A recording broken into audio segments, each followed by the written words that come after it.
I'm delighted to be joined by Scott Rendell, although not under these circumstances, Scott, but good to see you. And first of all, how are you feeling? Yeah, I feel fine. Barring having no cruciate left in my knee, I feel alright. I've had no pain. It's not causing me any bother other than just stiffness really. And I just can't wait to get the operation done and start back on that rehab track. And in terms of the game today, what did you make of it? I thought we were okay. We were good enough for the win, definitely. We wasn't up with our fluid best, but no one is at three games in. It's all about winning these games early on in the season and gaining momentum, which is what we've hopefully been doing now. Obviously, come back off back-to-back home wins against two tricky teams, really, if you look at it that way, and 2 clean sheets, which is a positive, which we weren't keeping last year. So that could only build confidence in the group, and the more and more we all play together, because we're still a very, very fresh group of players. So if we can take that positives into the future games, then yeah, I'm sure we'll be more than okay. Anyone in particular impress you out there? Obviously, I think Jez works his nuts off for the boys. He was asked to play wide over 3 up front today, which is a little bit unnatural for him, but you can see he put everything into the cause for him. And I'm pleased with him. He's got his goal because he deserves his chance. He deserves a good run in the team, which hopefully now he will get. The new lad Danny come in. He was a pain in the first half. Obviously, it didn't really sit for him much second half, but he was impressed. Obviously, his work rate's very good, left and right foot, and obviously got a very good leap. So he could be a massive asset for this club, and obviously for him to get a goal as well is always good on his debut. As a striker, he always like to score goals. So hopefully that settles in him nicely and he can continue his runways here. And a lovely touch from Jez when he scored the goal to come and running over to you in the dugout. I think he might have even given you a kiss. Yeah, me and Jez, well, what can I say? I've only been here a little while, but he's very, very, very close to me. We've been very close. And I class him as a good friend now, Jez, and obviously what he's been through worse than what I've got to go through. So I'm using him as inspiration, and I know he's come back stronger than what he was before, and so if he can do it from far worse, then I can give it a really good go, and I should be able to do the same.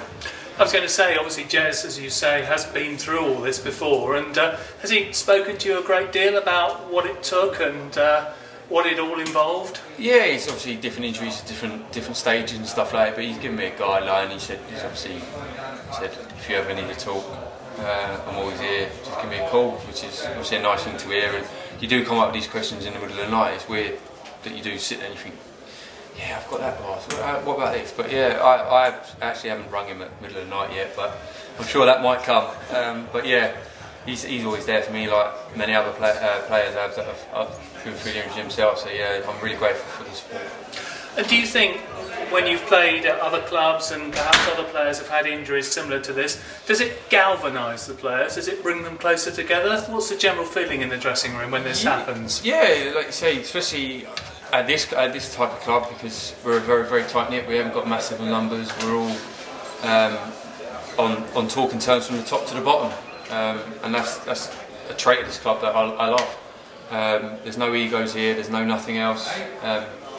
And that it can't do anything else but bring people together. Obviously, when Seth's done his last year, we were there for Seth, and it does hit home. We think we've lost one of our friends, not just work colleagues here, and we feel for him. But yeah, hopefully, if it gives any inspiration to the boys, then so be it, and hopefully as many positives as possible can come out of it. Thank you. And next up, working obviously away at Torquay United, another one of your former clubs. One of many. I know. How do you think the game's going to pan out? I'm sure it's going to be a fight type of game, because obviously their manager's gone in there and he's had to restructure their whole club, and that's the first thing you start with, is defending strongly and fighting for every ball and fighting for every tackle. Excuse me. So I'd imagine it's going to be some kind of scrappy game, I'd imagine, to start off with, but then we need to go down there and fight as hard as they will, because I can't imagine they've got as much quality as we have in our changing room, but we can't just go out there and show it. You need to go and fight for it first and earn the right, which I'm sure we will.